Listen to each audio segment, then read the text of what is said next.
ఈ శ్రావణ మాసంలో మీ ఇల్లంతా సకల సంపదలతో కలకల్లాడాలని అనుకుంటున్నారా? ఈ మాసంలో జరిగే స్వర్ణలక్ష్మి విశేష హోమంలో పాల్గొనండి. నమస్తే రమగారు. నమస్తే జయ.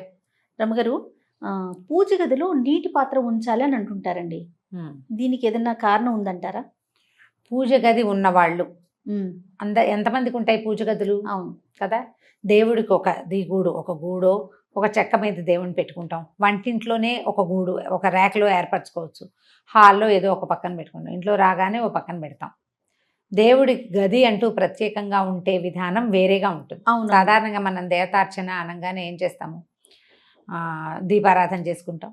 తర్వాత ఏదో పళ్ళో ఫలమో పంచదారో బెల్లం ముక్కో పటికి బెల్లమో, పంచదార అందరూ పెట్టరు, పంచదార పనికిరాదన్న భావాలు కూడా ఉంటాయి. అవును, పటికి బెల్లం కానీ బెల్లం కానీ లేకపోతే ఇంకేదైనా పదార్థం చేసిన పదార్థము నివేదన చేస్తాం. సాధారణంగా నివేదన చేయాలంటే ఏం చేయాలి? నీళ్లు చల్లి దాని మీద ఒక మంచి శ్లోకం, తత్వం తత్వేన పరిశించామి అని శ్లోకం. ఇది పరిశేచన చేసి అంటే దాన్ని మీద నీళ్ళు శుద్ధి చేసి ఈ పదార్థాన్ని అయ్యా నీకు 5 పంచప్రాణాలకి ఆహుతులు ఇస్తాం.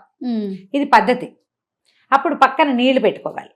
మనం ఏ పదార్థాన్ని నివేదన చేసినా, అంటే అన్న నివేదన చేసినప్పుడు మనం అన్నం తినేటప్పుడు ఎట్లా మంచినీళ్ళు పెట్టుకుంటామో అట్లా ఒక గ్లాస్తో తప్పకుండా నీళ్లు పెట్టాలి.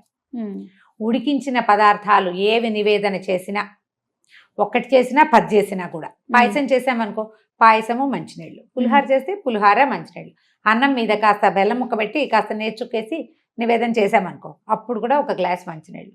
ఇది ఫలాలు పళ్ళు బెల్లం ముక్క పటిక బెల్లం ముక్కకి అక్కర్లా, కానీ ఉడకబెట్టిన పదార్థానికి తప్పకుండా ఒక గ్లాసు మంచినీళ్ళు కూడా పెట్టాలి. మనకి ఎట్లా అవసరము అట్లా. పళ్ళతో పాటు నీళ్ళు ఇవ్వక్కర్లా, బెల్లానికి నీళ్ళు పెట్టరు. అంటే ఇది పూర్తిగా సాంప్రదాయబద్ధమా అంటే మనం సాధారణంగా చెయ్యగలిగే విధి సంగతి చెప్తున్నాం. ఓకే, ఇలా పెట్టుకోవాలి. ఇలా పెట్టినప్పుడు ఈ నీళ్లు ఉంటాయి.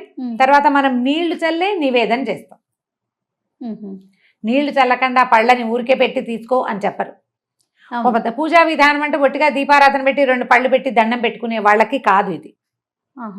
ఇట్లా నివేదనగా చేయగలిగే వాళ్ళకి, ఆ రకమైన మంత్రాలు నేర్చుకునే వాళ్ళకి పుస్తకాల్లో ఉంటాయి. అవి చదువుకుని నివేదన చేయాలంటే మనం సత్యనారాయణ వ్రతం చేసినప్పుడు బ్రాహ్మణ ఆయన వచ్చినప్పుడు చెప్తాడు కదా, అవును, నీళ్ళు చల్లి చెబుచ్చండి, చేయి చూపించండి, ఇలా చెప్పండి. మనకు మంత్రం చెప్పకపోయినా ఆయన మంత్రం చెప్తాడు, మనతో క్రియ చేయిస్తాడు. అవును కదా. అది అలవాటు చేసుకుంటే ఇలా చేసినప్పుడు మనం నీళ్లు పట్టుకెళ్తాం కదా నివేదన చేయటానికి, పూర్ణిలుగా ఆ నీటిని అక్కడే ఉంచచ్చు. నీళ్లు జీవనాధారం. నీరు ఎక్కడుంటే అక్కడ జీవం ఉంటుంది. నీరు లేని చోట జీవం ఉండదు కదా. ఆ నీటికి ఆధారభూతమైన వాడు నారాయణుడు, విష్ణుమూర్తి. ఎక్కడ నీరుంటుందో అక్కడ విష్ణువు యొక్క ఇది ఉంటుంది. ఆయన అక్కడ ఉన్నట్టే, జీవం ఉన్నట్టు. మన కథ నడుస్తుంది కదా. నీరు లేకపోతే ఏముంది? పక్షులు కూడా నీటి కోసం వలసపోతాయి వెతుక్కుంటూ, జంతువులు నీటి కోసం వెతుకుతాయి. మనము నీరే కదా మన జీవనాధారం. గాలి ఎంత అవసరమో నీరు కూడా అంతే అవసరం. నీటిలో ఉండేది గాలే కొంత. అవును అవును కదా. కాబట్టి ఈ నీటిని ఇలా గనక దైవం ఎక్కడ పెట్టుకుంటామో అక్కడ నీటిని గనక ఉంచితే అక్కడున్న జీవశక్తి వృద్ధి అవుతుందని ఒక నమ్మకం. ఓకే, మనం ఈ పట్టుకెళ్ళిన నీళ్ళు అక్కడే ఉంచేస్తాం. రేపొద్దున మళ్ళీ ఆ నీళ్ళు తీసేసి ఫ్రెష్ నీళ్ళు పెట్టుకుంటాం. నివేదన చేసేసాక పళ్ళు తెచ్చేసుకుంటాం, కానీ నీళ్లు తీసుకురాము. నీరు అక్కడే ఉంటుంది. మనం నీళ్ళు చల్లడానికి పట్టుకెళ్ళామా? ఈ పట్టుకెళ్ళేవి రాగి పాత్ర అయ్యి అయితే దాంట్లో ఒక తులసి దళం కానీ వేసి కనుక, నులతలు లేకపోయినా పర్వాలేదు, వేసి పెట్టుకుంటే మర్నాడు పొద్దున నీరు తాగచ్చు కూడా మనం. ఓకే, శుద్ధంగా ఉంటే. దుమ్ము అవి పడితే కాదు. ఆ నీళ్ళని ఏం చేస్తాం? ఒకవేళ తాగలేదు మొక్కల్లో అది చేస్తాం కదా. ఇట్లా నీటిని గనక ఉంచితే ఏమవుతుందంటే మనకి భగవంతుడిని మనం ఎక్కడ స్థాపన చేసి మనం నమ్ముతాం. మన ఇంట్లో పూజ గదిలోనో దేవుడి గుడి దగ్గర కూర్చుని మనసు ప్రశాంతంగా ఉంటుంది. అక్కడున్న ఆ శక్తి వృద్ధి అవుతుంది ఈ నీటిని ఉంచటం వల్ల. ఒకవేళ మనకి ఇలా అవకాశం లేదు, గది లేదు, కింద కూర్చునే వీలు లేదు, ఎక్కడో గోడకు ఒక చెక్క పెట్టుకున్నాము, దేవుడి పటాలన్నీ పెట్టుకుంటాం. తెల్లవారుగానే ఏదో 2 పువ్వులు పెట్టుకుని కాస్త దీపం పెట్టుకుని అగరత్తులు వెలిగించు దండం పెట్టుకుంటాం. అక్కడ కూడా మీరు ఒక గ్లాసు నీళ్ళు పెట్టుకోవచ్చు. పడిపోకుండా ఏర్పరచుకొని పెట్టుకుంటే పవర్ పెరుగుతుందని భావన. అక్కడ జీవశక్తి వృద్ధి అవుతుంది అని. అవకాశం ఉంటే పెట్టుకోండి, అవకాశం లేకపోతే మనస్ఫూర్తిగా ఒక నమస్కారం చేయండి. ఎందుకు పెడతారు అని చెప్తున్నాం, కానీ పెట్టి తీరవలసిందేనని మాత్రం లేదు.